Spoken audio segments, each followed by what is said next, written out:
This is your guys' lecture video about factoring differences of squares. So today's learning goal is students will be able to factor using difference of squares.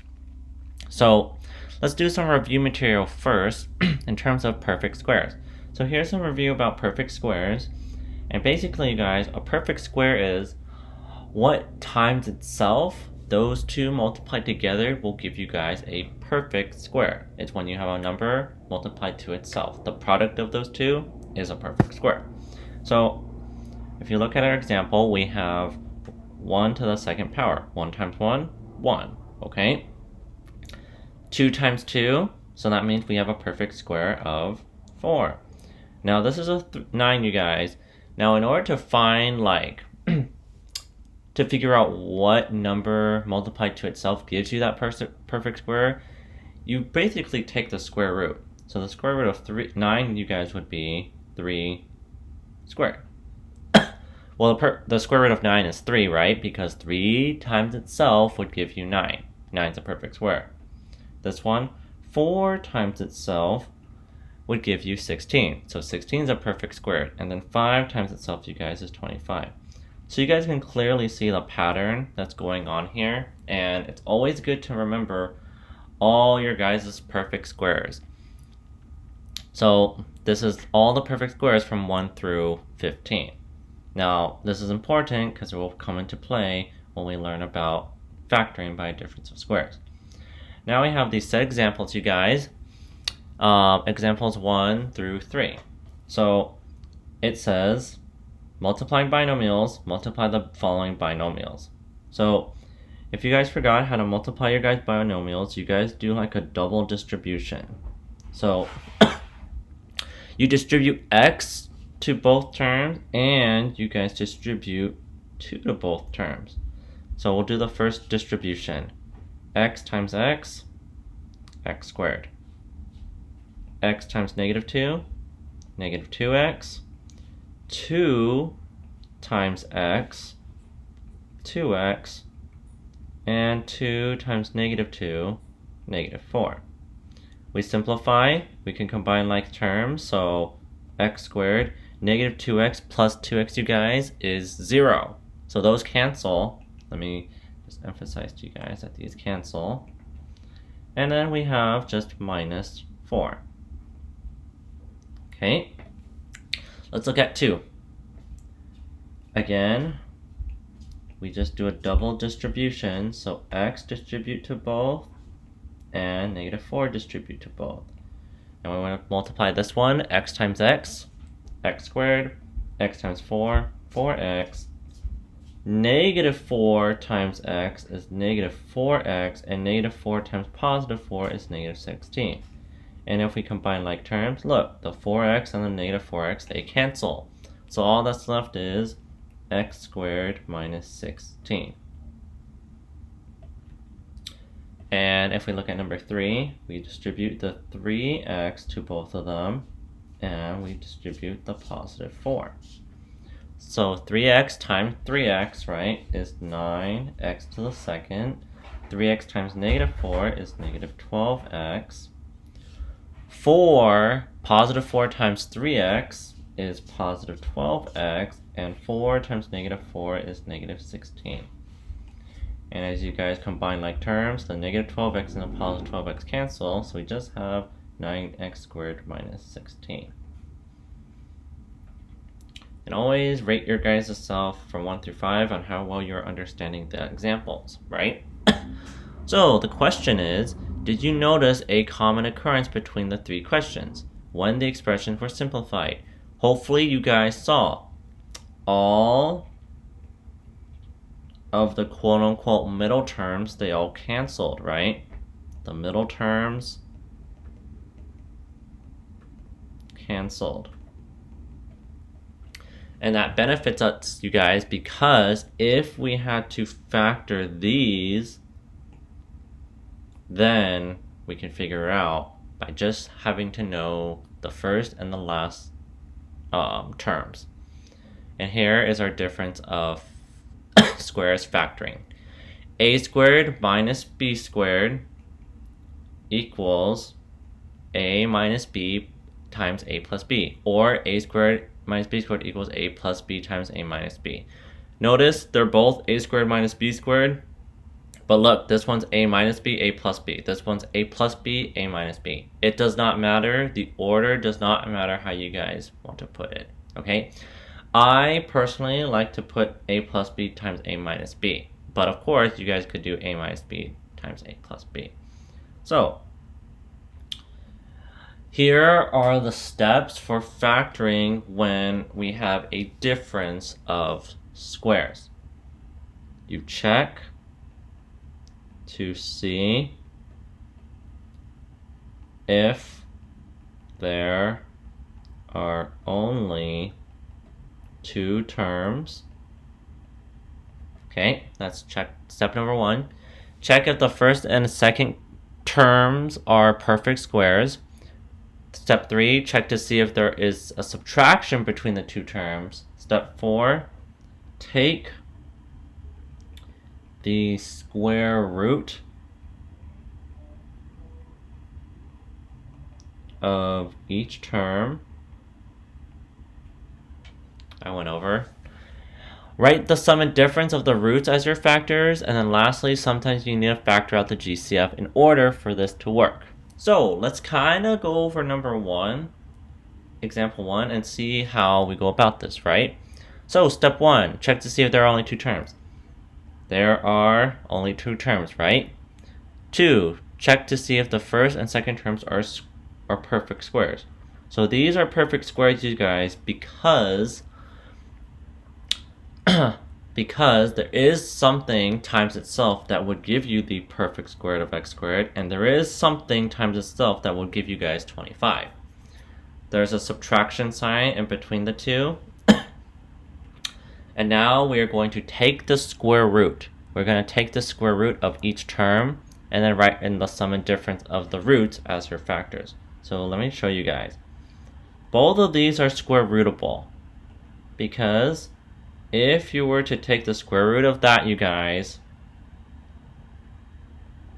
right? If you were to take the square root, well, what times itself is x squared? The only thing times itself that would give you guys x to the second is x. So we're going to write an x term for both slots. Now let's do the other one. What is the square root of positive 25, if there is one? Well, what times itself is 25? Because 25 is a perfect square. Oh, it's 5. So then we put 5 here and here. And then you guys just do the sum of the two and the subtraction of the two, or vice versa. And that is how you guys factor by using your difference of squares. So if you have two terms, subtraction sign in between, if both of the terms are square rootable, meaning you guys could find they're both perfect squares and you could find a square root of both, then you guys can factor by using the difference of squares. So again, always rate your guys from 1 through 5. 5 means you understand, 1 means you're struggling or it's hard for you to understand what's happening, right? So let's look at B. Okay, two terms, 1, 2. There is a subtraction sign. These are both square rootable, meaning they're perfect squares and we can take the square root of both of them. So in my mind, since I know they're both square rootable, I can factor by using my difference of squares. What is the square root of 16x squared? Meaning what number times itself would give you 16x squared? And that would be, well, what's the square root of 16, everybody? That's 4. What's the square root of x squared? That's x. So 4x times 4x will give you guys 16x squared, right? Now think, what's the square root of 9? Well, the square root of 9 is 3. So 3, 3. And here are your factors for the difference of squares. 4x plus 3 times 4x minus 3. Let's do C. Now, there's also this fact right here, you guys. Sometimes you need to factor out the GCF in order for this to work. You should always look to see if you guys can factor out something first from both terms. I see an 81 and 9, you guys, so I can factor out a 9. Is there always going to be a greatest common factor? No, just sometimes. So if I can factor out a 9, 81 divided by 9, you guys, is 9a squared minus negative 9 divided by 9, you guys, is negative 1, so it's just negative 1b squared. Now, let's just focus on the parentheses, right? This is square rootable, this is square rootable, and there's a minus sign in between. So we can factor this by doing a difference of squares. Drop the 9 down, and then here's our two factors, right? What is the square root of 9a squared? 3a, meaning 3a times itself is going to give you 9a squared. What is the square root of b squared? b. b times itself would give you b squared, and then plus and minus. And there is your guys' factor. So again, you know you can factor by difference of squares if two terms, subtraction sign in between, and you can take the square root of both, meaning that they're both perfect squares. D. Okay, they're both not perfect squares, but I notice I can factor out a 3 from 75 and 12. So factor out the greatest common factor of 3. 75 divided by 3 is 25y squared. Negative 12 divided by 3 is negative 4. Now, these are both perfect squares. I can take the square root of both of them, and we would get nice clean numbers. So I'm going to drop down the 3, everybody. And we're going to find our two factors. What is the square root of 25y squared? That's 5y. So I'm going to write it in both slots. What is the square root of negative 4? That's 2. Or of just 4. So 2, 2. And then, to finish it off, it's going to be plus and minus. It could also be minus and plus. Order does not matter. The order does not matter. Okay, so here's some do on your own for you guys to try out. So I would pause the video for you guys to see and then come back to watch the rest of it. Okay, so if you guys pause the video, great, but we're going to look at the rest of these, alright? Alright, part A. These are both perfect squares, meaning they're both square rootable, minus sign. So, take the square root of both of them, right? Square root of x squared. X times itself, x. Square root of 36. 6 times 6 is 36. So, plus and minus. Those are the factors. B. These are 25 and 49, you guys. They are both perfect squares. This is a typo. There should have been a squared right there. So, these are both perfect squares, you guys. So, these are both square rootable. So, we can make our two factors. The square root of 25a squared is 5a. The square root of 49b squared is 7b. And then plus and minus. Those are your guys' factors for 25 and that sort of thing. Okay. Part C. Both of these are square rootable. They're both square rootable. That means they're perfect squares, so that means we can find our factors. Square root of 49x to the fourth. What times itself is 49x to the fourth? 7x squared. What is the square root of 121y to the fourth? That is 11y squared. And then plus and minus. Okay, part D. These are both perfect squares, so that means we could take the square root of both of these. And there's a minus sign. That's good, because then we can factor by difference of squares. Square root of x squared, you guys, is x times x. Square root of y squared, you guys, is y times y. And plus and minus. And there we go. E. Okay, 48 and 27. There is no perfect square for 48 and 27. Or they're not square rootable. But is there a number you guys can factor out from 48 and 27? And the number you guys can factor out from both is 48. 43, sorry, 3.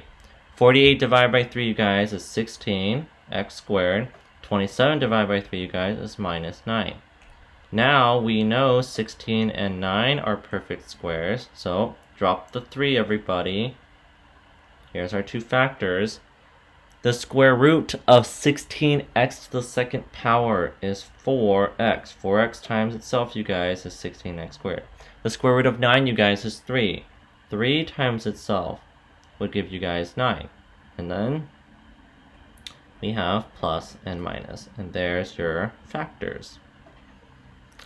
And lastly, we have f, you guys. So 50 and 18 are not perfect squares, but is there a greatest common factor you guys can factor out from both? I can factor, just looking at the numbers, I can factor out a 2, and notice, you guys, they both have a y. So I can factor out a y as well. So in total, I'm going to factor out 2y. 50 divided by 2, 25. We took away this y out. We factor out the y out, so it just leaves x squared. Minus 19 divided by 2, 9. And we factor out the y already, so we just have 25x squared minus 9. 25x squared is a perfect square, and 9 is a perfect square. So they're both square rootable. So let's make our factors.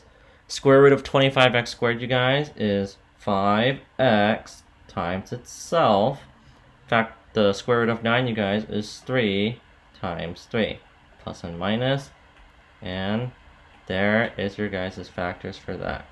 So again, make sure you guys are saying how well you're understanding the material from 1 through 5. 5 means you understand, 1 means not so much. And don't forget about your exit ticket summary, you guys, writing one new thing you learned. Alright? So, hopefully this helped you guys out. And yeah, I'll see you guys in the next video, okay? Peace.